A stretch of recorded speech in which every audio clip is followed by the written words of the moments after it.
Mhm.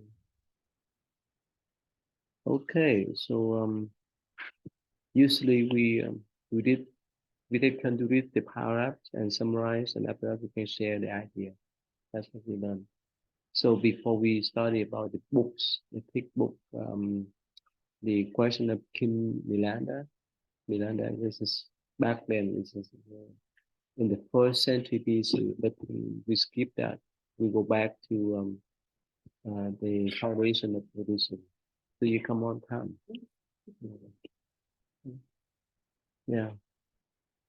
All right. So last time we talked about the Buddhist legend, right? How the Buddhists have a conception. This one Purity? here. No, Buddhist legend. Can you just see? In Buddhist legend, yeah. In Buddhist legend, the Bodhisattva's conception takes an unusual form. His mother, Mahamaya, the chief wife of Sudodana, the ruler of a small state in the Himalayan foothills, dreams that a great white elephant enters her womb through her right side. A white elephant is a symbol of royal majesty and authority. The court sages predict that the future greatness of the child who is destined to become either a universal monarch or a Buddha.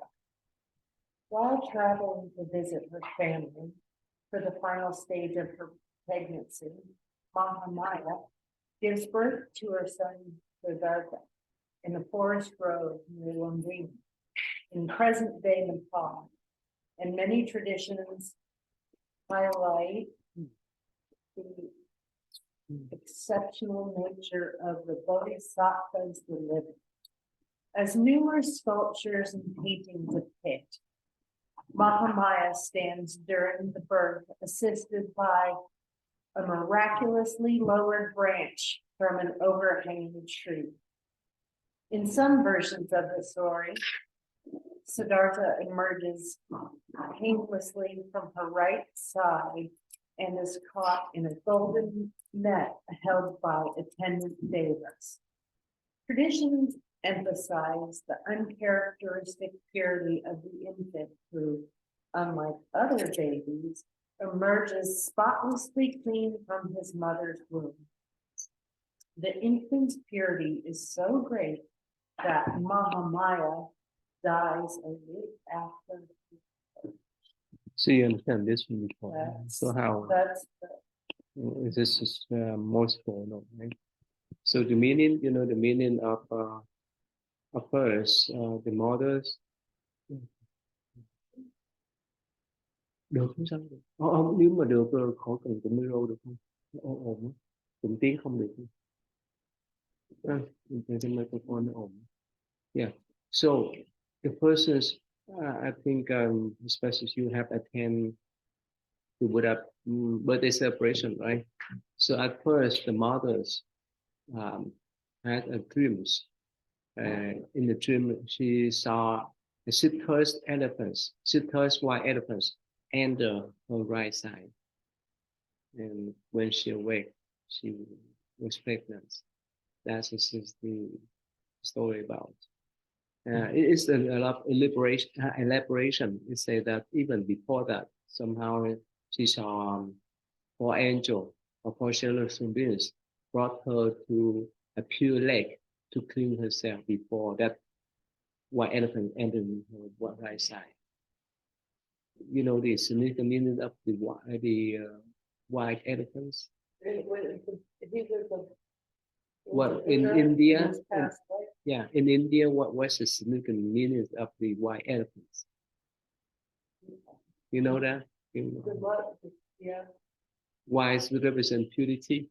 Elephant that represent the wholesomeness, the redness. That is what about.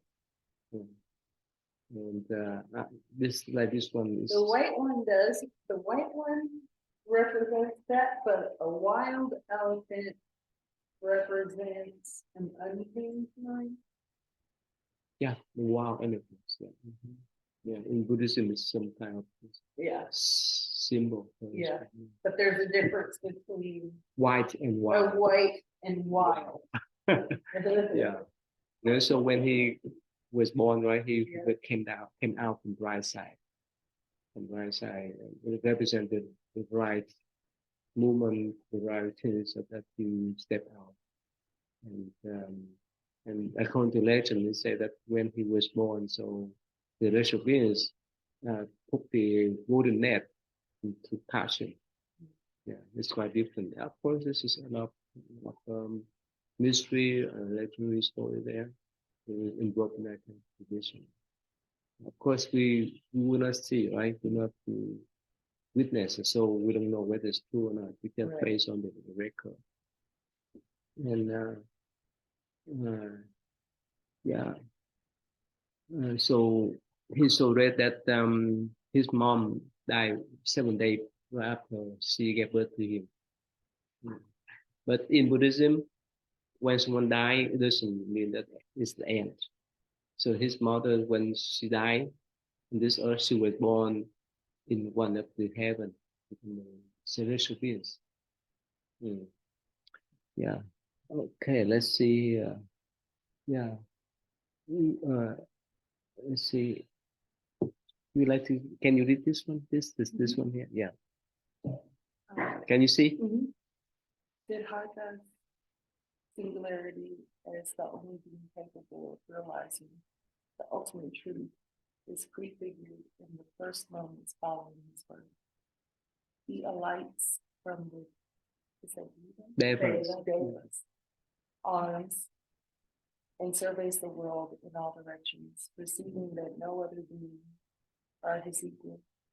He takes 7 steps toward the east, the direction he will face when he gains enlightenment, and proclaims his mastery over the entire planet. I am the chief of the world. So there's no way for us to imagine that a child, when he or she was born, could walk, right? Right. No way. But that's the legend.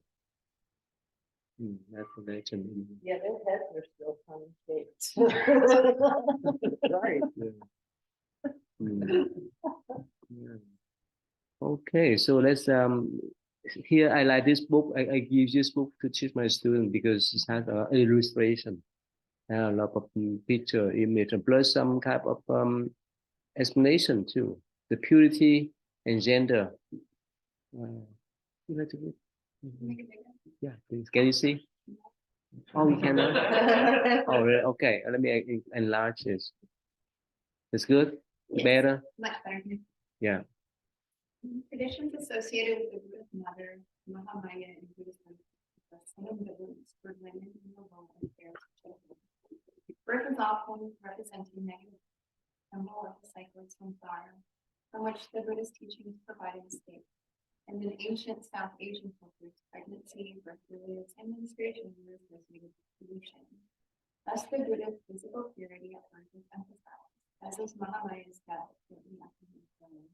According to Theravada tradition, a premature death preserves her purity from sexual contact in pregnancy, thus preventing her womb from being defiled by anything less pure than the Bodhisattva.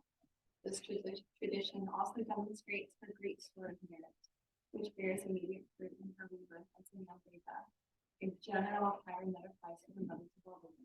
It is stated in the Nidana Katha, since the womb in which the Bodhisattva was laid is like the relic chamber of a shrine, and no other being can deny it or occupy it.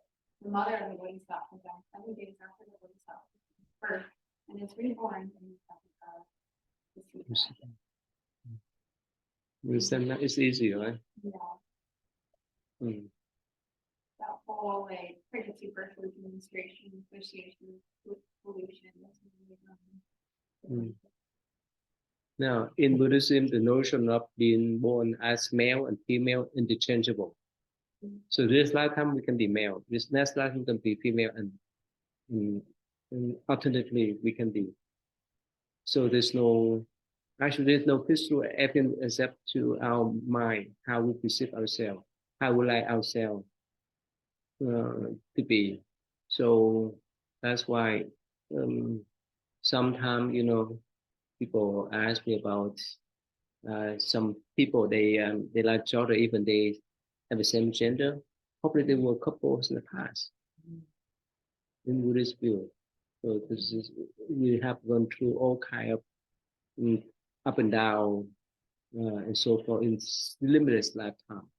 We met so many people in the past, and that's why uh, in the Mahayana and the Theravada tradition, they say that we need to see the woman as a mother, as a sister. We have to view the man as a father and the brothers. So, and in other teaching, where I say that whoever we meet here, somehow we have some connection in the past. Yeah, so it's not coincidence. Yeah, right. So not coincidence for us to see each other, uh, and that type of connection may be enriched, or maybe enriched, or maybe reduced. Maybe enriched, or if we want to enrich that type of relationship, we could put effort. Otherwise, that type of relationship would be decreased, change later on. So it depends upon us. Everything is so dynamic. That's what about. Yeah. So again, that's the idea, right? Idea of birth. It represents the cycle of the birth there. Yeah. Let's see here. This is the birth here, birth of Buddha here. Yeah. After he was born, he stepped 7 steps, walked 7 steps. Yeah. Okay. Yeah. And here, you understand what he say. At that moment, I'm a chief of the world. The chief of the world. What's mean? Well, probably just because as a baby, I guess maybe he even could see that. Yeah. Because I guess children know from, children know a lot of things before the rest of the things get piled on from this life. That's just a guess. I remember he had practiced limitless Right. past life. He had Right. accumulated Yeah. merit, lesson, Right. and wisdom. So that's why he could know So he knew as what's going on for him. a kid, and then he grew up. Yeah. I guess like supposedly a lot of us, or a lot of children, are supposedly in touch, the better sense of their past life, but then as we get conditioned into this life, we're unable to see because everyone else has had it and believes that. Let me see number. Oh wow. Oh, my goodness. I don't know where you stay up or yeah, I don't know. Yeah. Last week, right? Last week, yeah, we have 2 more days to go. Yeah, but probably 1/3. The mass is 1/3 of them. Okay, let me show you. Yeah, let me show you Lumbini,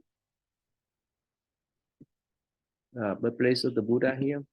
Have you seen this before? Right? You've seen, right? Lumbini? Yeah, yeah.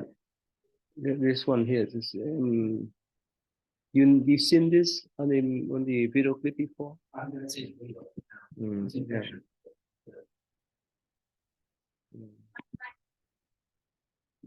Mm. A lot of my monk friends, when they travel to these places, they'll actually like send me through Messenger pictures of them. So Yeah, I've yeah. seen it through their eyes, or That's their phone. that's Lumini. Yeah. That's where is the birthplace of the Buddha.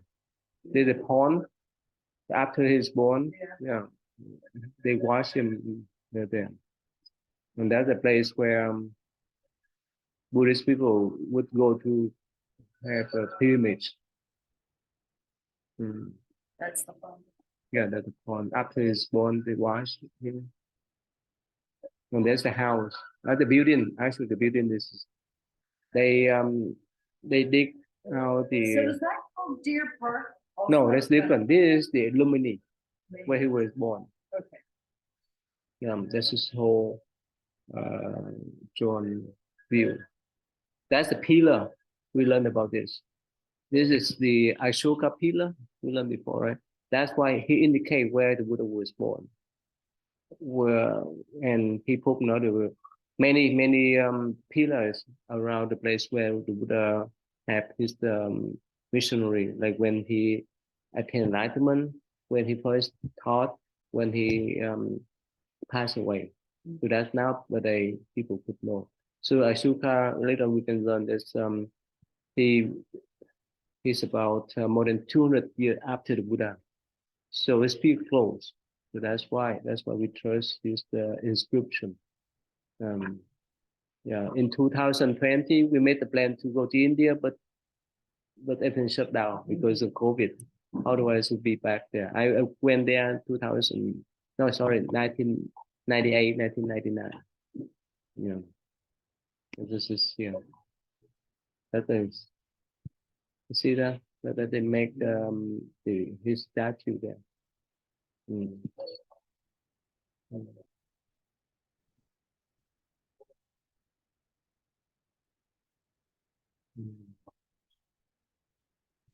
Anyway, so that is the place. Okay, so let's move on to the next one. Yeah. Can you read? Can you see? Can you see or no?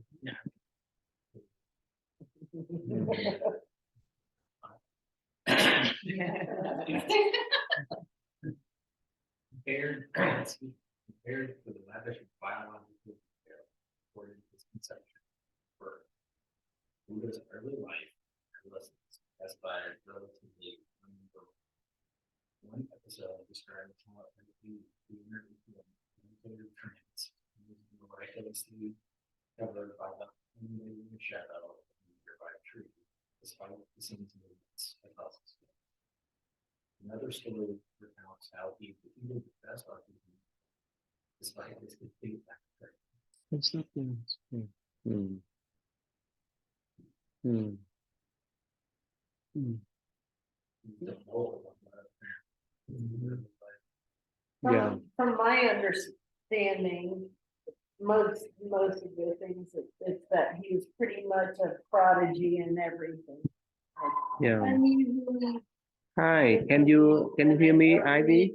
incredible student. Can you hear me, Ivy? Super well studied. Yes, Oh, okay. So Athletic prowess. you can see us here, right?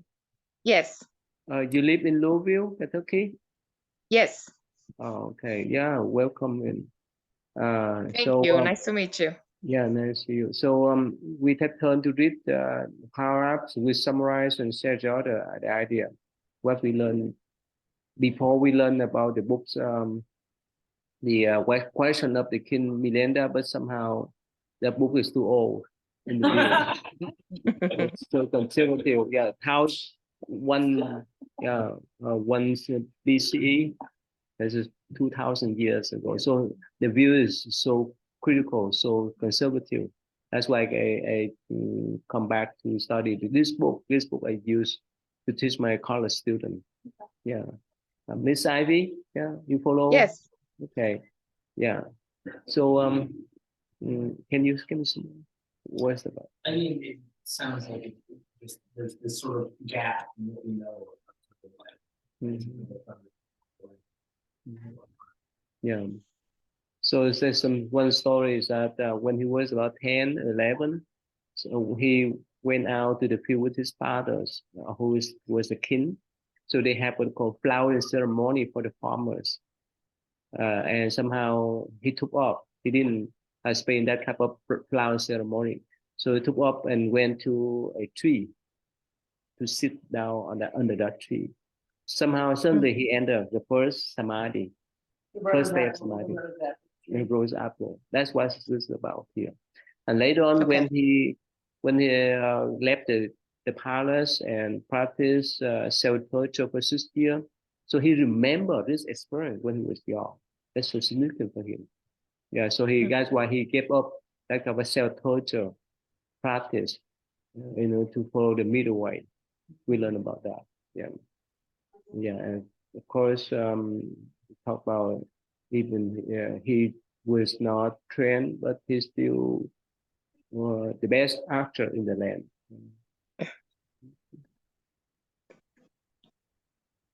The narrative continually emphasizes the very much with the young Bodhisattva father. Suddhodana. While there is evidence to suggest that the Buddha was probably oligarch ruling over a relatively modest tribal republic straddling the present-day border in Nepal. The biography described his upbringing as one appropriate to the son of a great king, surrounded by enormous wealth and every imagination. These descriptions serve to sharpen the context of the indulgent use in his later aesthetic renunciation, which was so extreme that he nearly died of starvation. They also contribute to a twin subplot centered on his father's effort to isolate him from anything but human suffering, which would cause him to abandon society and give up his potential to become a universal monarch. At his birth, the court sages had predicted that the Buddha would be a proper wielding either a righteous universal king or a great freedom. Yeah, can you see? Touching on kind of this idea of the mythologies, he was the son of a great king over the vast majority of India, where the geopolitical at the time showed more of a tribal leader. He would be fought under a monarch per se, but yet still experienced wealth beyond what's around him, by and large. Isolated from the world, the suffering, the death, all the stories that we see later on. And it sounds like the father chose to do that too, hoping that the family name, by and large, would be used to cast into this universe and honor kind of idea and an elevation of the position. Yeah. So let's say somehow you win $1 billion lotteries. So what do you think? You keep your children, you grow. I mean that you raise your children in protective way, so that they can enjoy, or they have to work hard doing that. What do you think? Why is that? They have to work. They have to work, right? But in the East, it's different. See that the father spoil the son.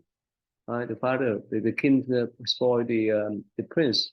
So that's why he's so protective. So according to the legend, actually this one here, yeah, they say that his father, the king, built him 3 types of palaces. One in summer, one is in spring, and one in winter, for him to enjoy. So to keep him there, so that he would not be exposed to the real life, because his father's goal is to keep his son at the palace, so that he could grow up to be a next king. That's what he expect. That's why he keep his son there. Yeah, and let me share with you. This is Lumbini, and this is the let's say the for place in India. So these are the four Buddhist places here.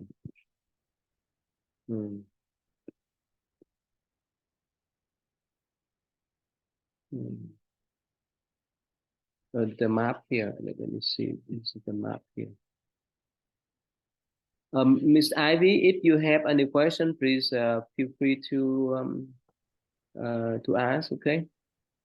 Okay, thank you. Let's see here. Okay.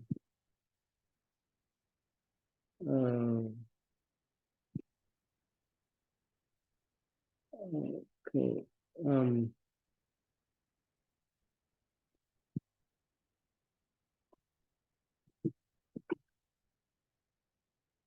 You can see my screen, right?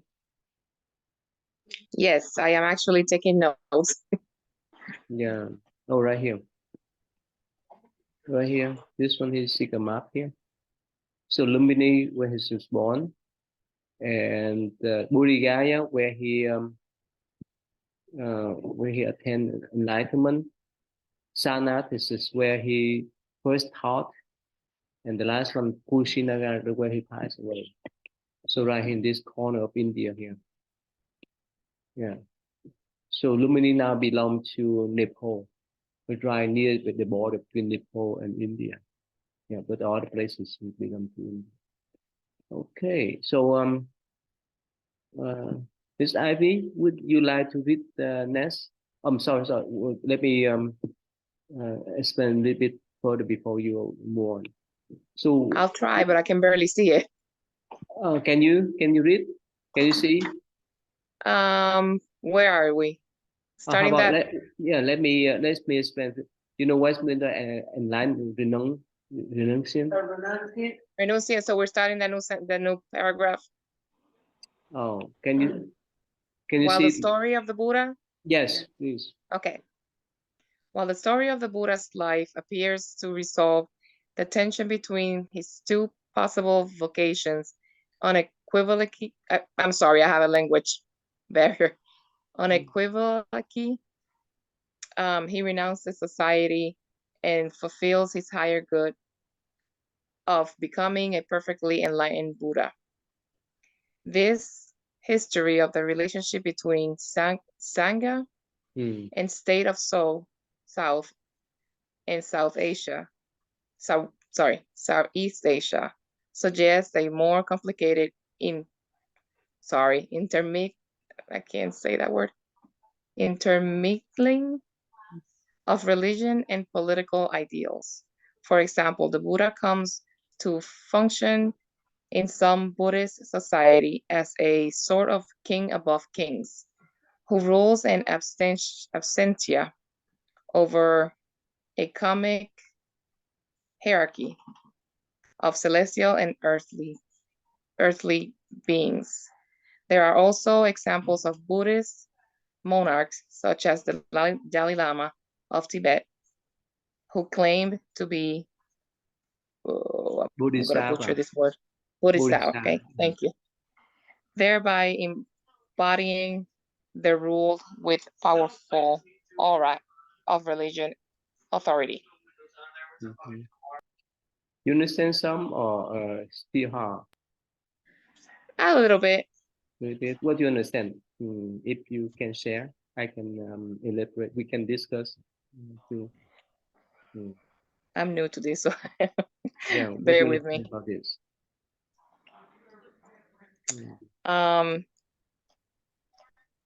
What I'm understanding is that he appears to resolve the tensions of the vocation. Like he doesn't want to mistake, maybe the like beliefs or ideals of society. I don't know. I've never done this before. I'm sorry. It's okay if you understand. Now I do have a. I'm sorry. I didn't mean to interrupt. Yeah, go ahead. I do have a question because I'm new to this, and this is why I'm doing this because I want to learn. Okay. When it says the part that says in some Buddhist societies as a sort of king above kings, what exactly does that mean? It's like, is he seen or portrayed as a god? Yeah. Okay. So the whole idea is so he was destined to become a Buddha, right?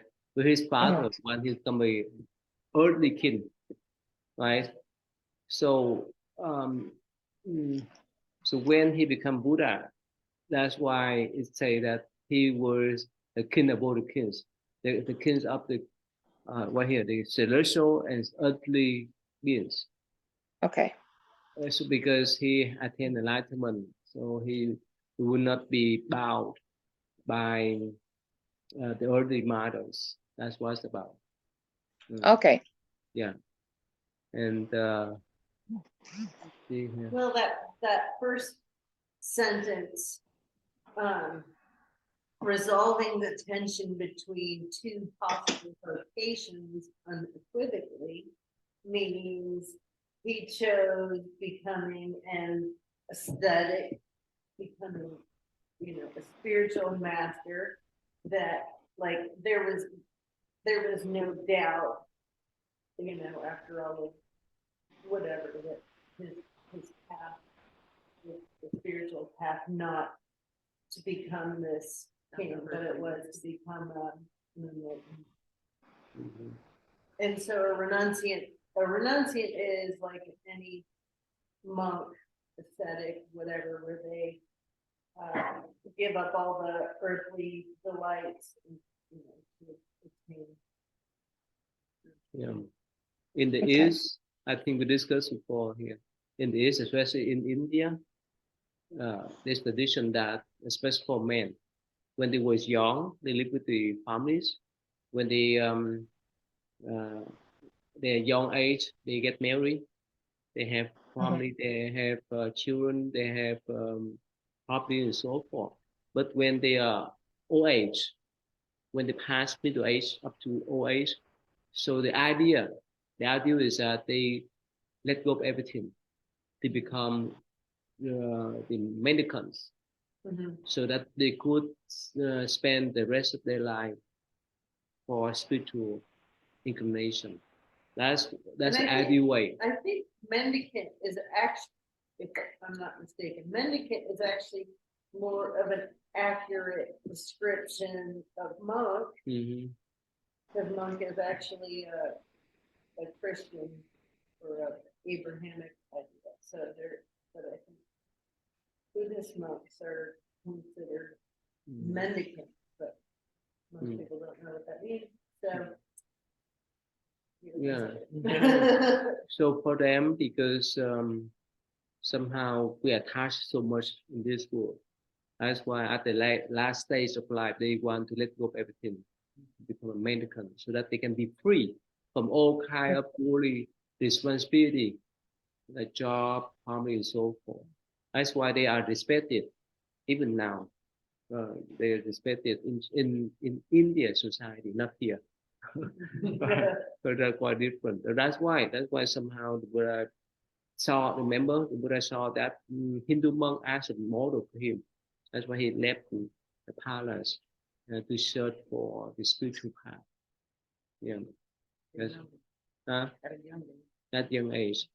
Um, and when we talk about Buddhist monk, right? So that Dalai Lama. So Dalai Lama was promoted during the I think the 14th and 15th century, and his lineage still carry on up to now. So he's the 14th one, and we discussed before, right? He said probably maybe a beautiful Dalai Lama female Dalai Lama in the next life. So it's up to you. So he's really funny. That's why people love him. Yeah. Anyway, so yeah, okay. Yeah. But, Yeah. despite a long history of scholarship on Buddhism, emphasizing the apolitical character of the Buddhist teachings and otherworldliness of his monastic followers, the history of the great Buddhist civilizations in Asia tells a rather different story of Buddhist engagement with secular groups. Rather than an example of how an originally pure religious vision becomes corrupted by secular concerns with the passage of time, this phenomena should be seen as arising from the interrelated ideals of the two wheels. One, the wheel of Shavasana King, and whose religious rule reflects the ethical ideals of the Buddhist teaching. The other wheel of the Dharma is liberating truth set in motion by the Buddha's first teaching. The fruitful tension between these twin ideals has exerted a powerful force on the development of Buddhist societies since at least the 3rd century BCE, when the Indian Emperor Ashoka embraced the Dharma and provided a paradigm of Buddhist teaching. You got that? It's so a lot of Buddhism has this history of, or the Buddha not involving in politics, or saying it's not really good or skillful practice to engage in too much like political discussion. So a lot of that gets interpreted as the Buddha has no opinions, I guess, on society. But so they're the two Dharma wheels, anyways. One is right skin, right? Yeah. So I'm not really great at it.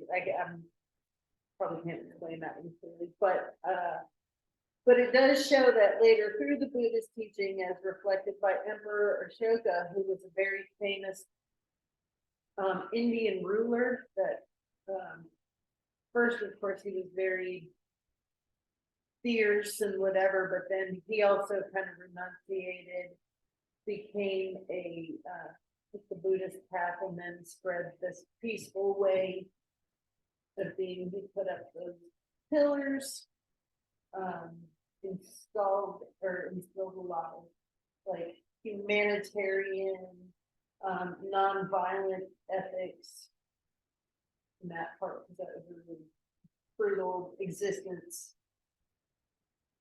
Yeah.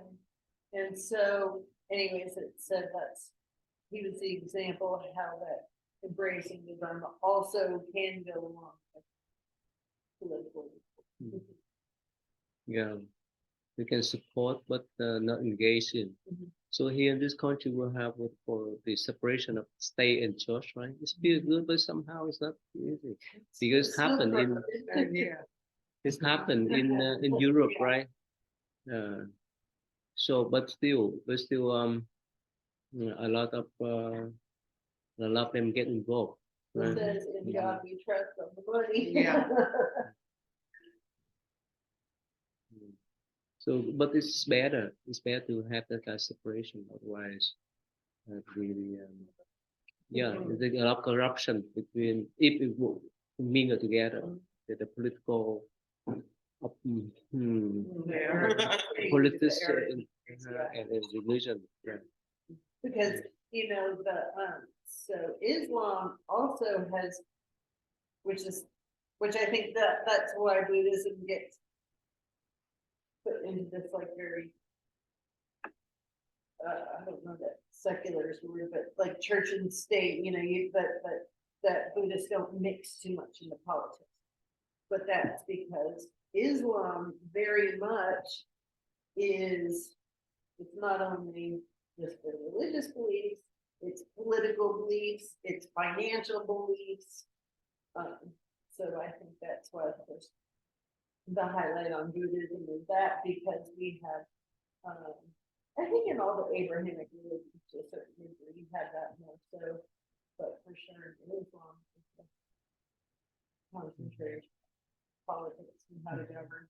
Yeah, Miss Ivy, and when we have the discussion, if you want to can share and ask questions. That's why we're here. Okay. I just wanted to say that I agree with her. It's kind of like with Catholicism. There's there's that division between state and religion and financials, and it's kind of the same as what she was saying. And this is why I question a lot of things about so many different religions out there, because it shouldn't be like that. We should just be spiritual about it instead of just, this is my opinion. I don't know if, this is even relevant to the whole thing, but it shouldn't be about, money or division between state and religion. It just one thing. Mm. Very slippery slope. Very slippery. Yeah. We should be focusing about the spiritual part and, the humanity, instead of just how much money we're spending on buildings. So in life, if we are a doctor, we cannot be engineer, right? If we are professor, we cannot be a doctor. We can be, but this is the distraction. So it's better for us to focus on one. Of course, not then we can have some skill, but they're minor one. That's why for the student, if they have double major, it's still tough. Have you some double major student? Yeah. You work with them. How could they handle double major then? Not very well. I'm most of the time it's better to be declare one major, one minor, right? Yeah. Yeah, we focus on the main one. Yeah, so that we can develop that kind of skill. If we focus on religion, but somehow we are distracted by doing business or engage in politics, we get lost easily. It's normal because it's not our skill. We will be pulled away. We will waste our time. Yeah, let's see here. Let's see this book here. I love this book because it has some drawing. Okay, here. All right. Here let's talk again.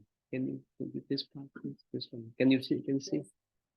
The tension between the Buddha's two possible life forces in his upon a tradition that he was Maha Mutual, a great man. Such exalted beings, by virtue of their countless notorious deeds in innumerable past lives, are born with an extraordinary physical perfection that sets them apart from ordinary humans. Hence the distinctive physical characteristics that rendered images of the Buddha immediately recognizable. So here's the Buddha statue, right? That's just when he lied, see that he decided under his feet, and hopefully in March we'll have the big one that we ship from Vietnam. Yeah, in March. And so for the one who make the Buddha statue should know those couple of what they call 32 special marks. Like he have long ears, and so forth. This is just in Buddhist view. It's not because someone gave him that type of physical feature, but he worked for that. And again, it's for me, it's just logical. Let's say when we happy, our face is different from when we sad, when we angry. Most of the time, if we look at the person, the people who are so happy, their face looks so bright, right? But if we encounter someone, somehow they have a lot of gut in their mind, right? We can see the appearance that express their mentality, right? So that's what about. So again, in Buddhist view, we can change our physical feature according to our state of mind too. Especially when we do meditation. Actually, it is possible, and you don't really even have to change your mind to do this. You can do it with like subliminal programming. This is just an interesting thing that you can actually grow. Like one of the most popular subliminal programming, I guess, in the world is for people to grow taller. So anyways, if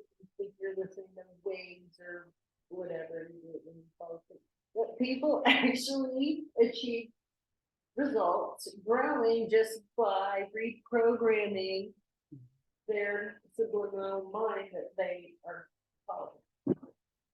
Do they really grow or do they just like? I mean, Yeah. Yeah. Like better posture, like, you would have to look into it. Yeah, it's really interesting, some of like the things that with the subliminal programming people change. I've heard of like people stopping smoking and stuff like that. Well, stopping smoking, I mean, all kinds of, you know, there's just really interesting research that, yeah, that like certain facial changes or the way all of a sudden people get like really, you know, sexually attractive to other people. And it's just, you can do it. They have, there's plenty of documentation. Yeah, with subliminal. Especially you teach the children, right? You watch how they develop physically and mentally throughout the years. I remember when I was little, right, in the school in back Vietnam, uh, we were not allowed to sit with curving body. How are you? How about you, just student?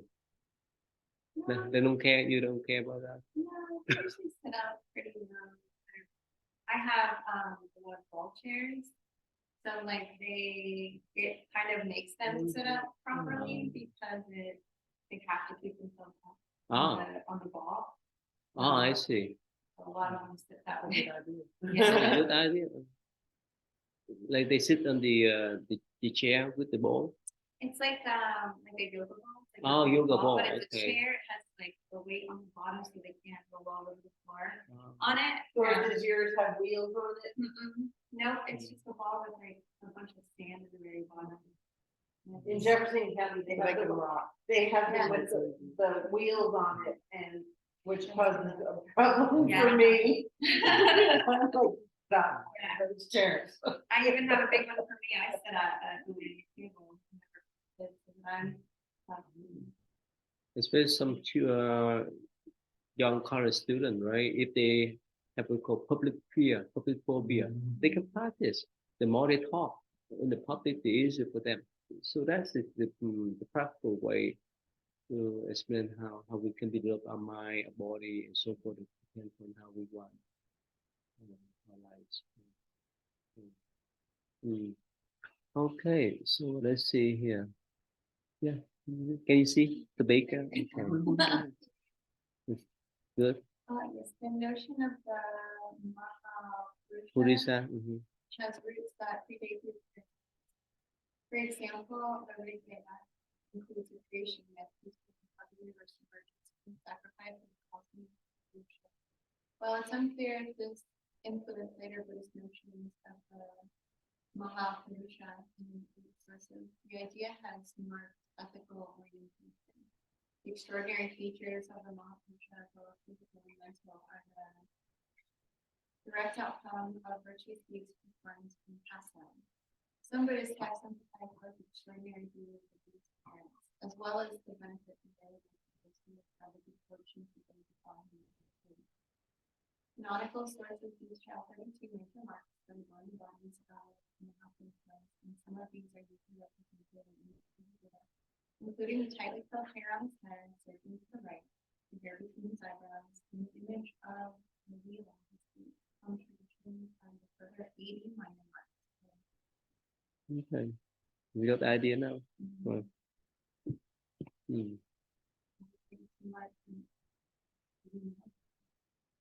And I don't know the creation. Which one? This one? The creation myth of the cosmos. Oh, Which one? The moving. But that's from The Vedic tradition, the Hindu tradition. Oh. Yeah. So again, that's It's awful that we have to say Hindu tradition because that's just lumping everybody together. But there isn't really a Hindu religion. We just call those, all those Indian, religions that date back. We call that Hindu, but it's not really one. Is Ivy, you have any question? Is this understandable here? It's just, it's hard for us, it's Mm. particularly Westerners and stuff.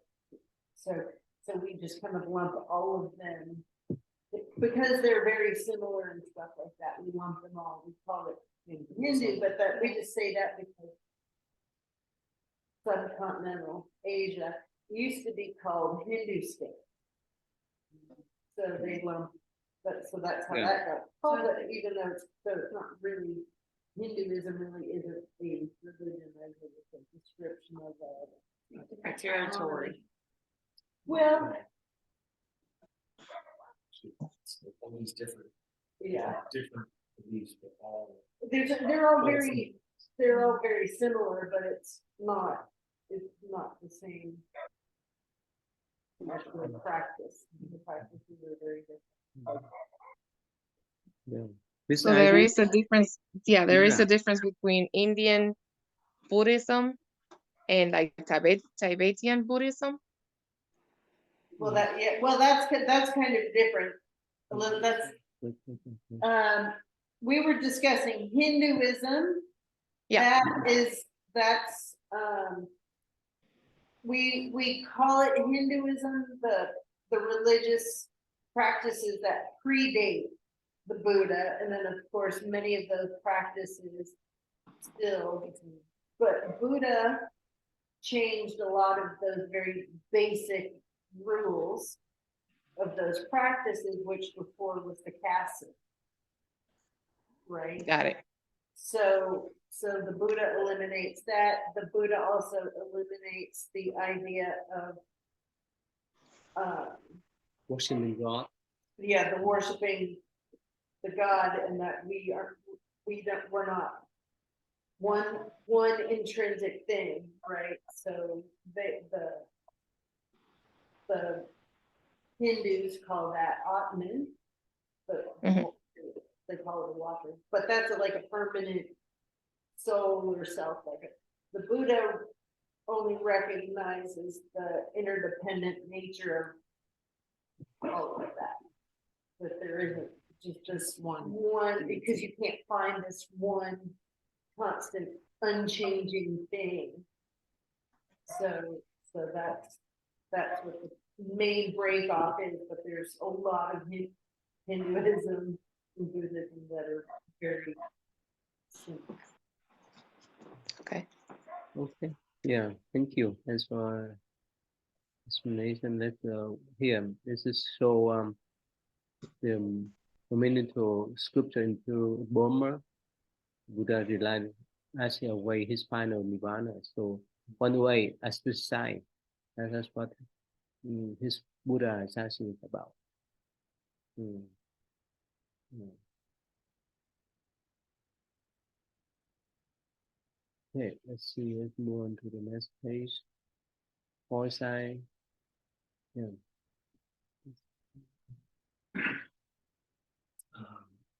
For one of the circumstances that compels his son to reflect life inside him, instead of awful moment, find that when he for him suffering, the heartless father runs him with simple pleasures. As a result, the shepherd in the ignorant of old age and death. Yeah, that's right.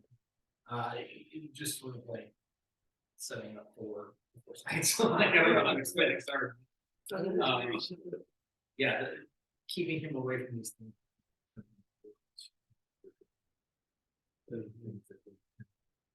Wake him up. It's Yeah. like you sheltered him from suffering. Mhm. Yeah. So I wonder for 16 years, how could he keep his son away from those side? Yes. So that means he was not sick before for 16 years, right? Yeah. Okay. All right, Well, but but it's also a whole, if anyone's traveled through or seen videos of traveling the streets of India even now. I'm sure back then life was really, really hard. That's pretty horrific things you'd see people starving to death, kids, sickness, I'm sure on a level that you don't understand because sanitation, things like that. And so if you've never seen it, can you imagine? I mean, I know it's horrifying. Like, for me, I've seen certain, like the ghettos in Nigeria that are over the water. Like, there's a part of me that's like, Everywhere. so if you're the Buddha and you already have this like intense sense of compassion, and then you see these like really horrific ways that people live every day. Yeah, not only in Turkey, but right here, next door, the homeless people, the one who live under the bridge in the winter. Every winter we have people die because of the cold. How about in Louisville? Yeah. You have any people, anyone that died? Oh yeah. Really? But not many like in New York, right? I mean, we still have some pretty. Some. Yeah, I mean, they put out those white flags and whatever, but some for the shelters on certain, like when the temperature gets, and they open up other places to help prevent that. But a lot of those people are. You gotta be sober and clean those. Well, on those, Some people. yeah, well, and the white flags, I think they wave that, but a lot of those people too are also not, well, a lot of those people don't remember how to brush their teeth and regular, talking about severe mental challenges. So, yeah, they succumb to the weather. Yeah. Financially, Yeah. so actually homelessness is the crisis in the country now, especially in California. Oh, that's awful. Right, it's awful, right? From LA to San Francisco, people sleep on the street everywhere because of course over there is warmer than here. Right? In winter, they could not handle. Well, and if you looked, see how much it costs to live there? Yeah, it's so expensive. Not only that, but after this big pandemic, there's a lot of people that just lost a lot. Yeah. Homelessness is like a pandemic. It's terrible. Yeah. I'm from Puerto Rico originally, and you see that a lot over there, unfortunately. I lived in New York, and yes, there is a lot of that over there. And it's sad because it does get cold. I actually saw.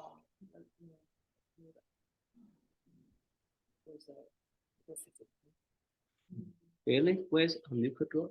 Right Oh, is that across from colder? Across from what is this road? The wall. I mean, there's quite a few pretty sizable where Walmart is. Across the street, there's like a camp. I have never seen it. But there's a camp in the woods of homeless. Yeah.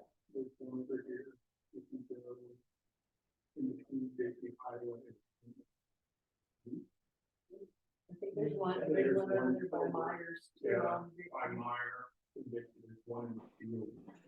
We have a little camp here by where I live, next to the Walmart. I live in Hillview. Where's that? In Hillview, Yeah. Yeah. there's a little camp by the Walmart also. If you guys are familiar with Hillview. Where they built the new soccer stadium, there's a few people that probably go over 100 people. It's pretty sad for them, especially winter. It's still hard for them to handle the cold weather here. In California, in Florida, the warm state is everywhere. Yeah, this is a crisis. Like you say, a pandemic there. We don't spend much money to help those people. Anyways, Well, it's so multi-pronged. It's not even about like finding the space, or it's just there's so many different things that go into that. Yeah. Hmm. Hmm. Hmm. Okay, so anyway, so come on, let us finish today. Oh, I change. If you would you come for some ceremony tomorrow? At first we made the plan for 10 a.m. but because we have the special function now 11, so I switched to 8:30. I don't know what too early for you guys. Yeah, 8:30. Yeah, to have more time for the special lunch with the local priest. So he's taking precept tomorrow? Yeah. Okay, so thank you, Miss.